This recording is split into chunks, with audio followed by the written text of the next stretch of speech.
खबर आई है केरला से। केरल में क्रिसमस मनाया जाना था और केरल में डाकघर जो अलग अलग हैं, वहां के पोस्ट ऑफिसेज हैं, वहां पर 18 दिसंबर को क्रिसमस का आयोजन होना था। अब जब ये क्रिसमस का आयोजन होना था तो आरएसएस और भारतीय मजदूर संघ से जुड़े हुए भारतीय postal administrative offices employees union ने एक लेटर लिखा, एक डिमांड की कि इसमें आरएसएस का एक गीत गणगीतम गाया जाए। अब आप सोचिए, क्रिसमस मनाया जाना है, क्रिसमस का आयोजन पोस्टल जो पोस्ट ऑफिसेज हैं, पोस्टल डिपार्टमेंट्स हैं, उनके अंदर होना है और आरएसएस से जुड़ा हुआ संगठन डिमांड करता है कि इसमें आरएसएस का गीत गणगीतम गाया जाए।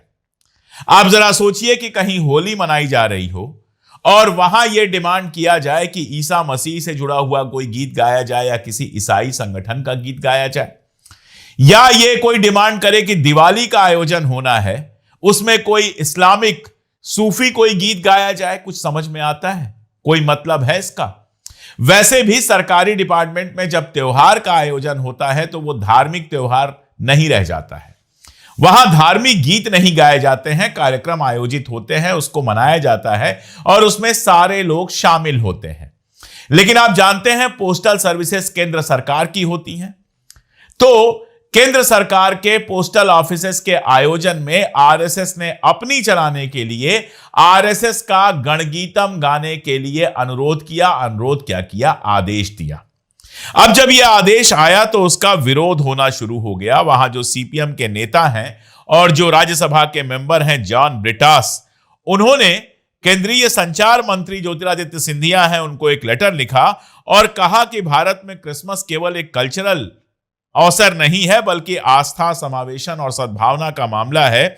इसमें आरएसएस का गणगीत जो है वो गाने की कोशिश ना की जाए, वो अनिवार्य ना किया जाए, उसका अनुरोध हमसे ना किया जाए। ये आप खुद सोचिए कि क्रिसमस और नए साल पर आरएसएस अपने हिसाब से गीत गवाना चाहता है सेंट्रल गवर्नमेंट के ऑफिसेज में।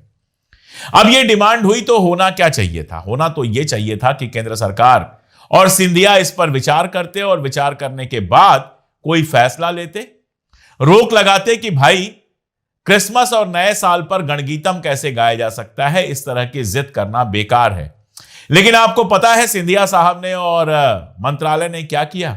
मंत्रालय ने इन सारे प्रोग्राम्स को ही कैंसिल कर दिया कि अगर आप गणगीतम के गीत नहीं गाएंगे, आरएसएस के गीत नहीं गाएंगे, तो फिर आपको नया साल और क्रिसमस मनाने ही नहीं दिया जाएगा।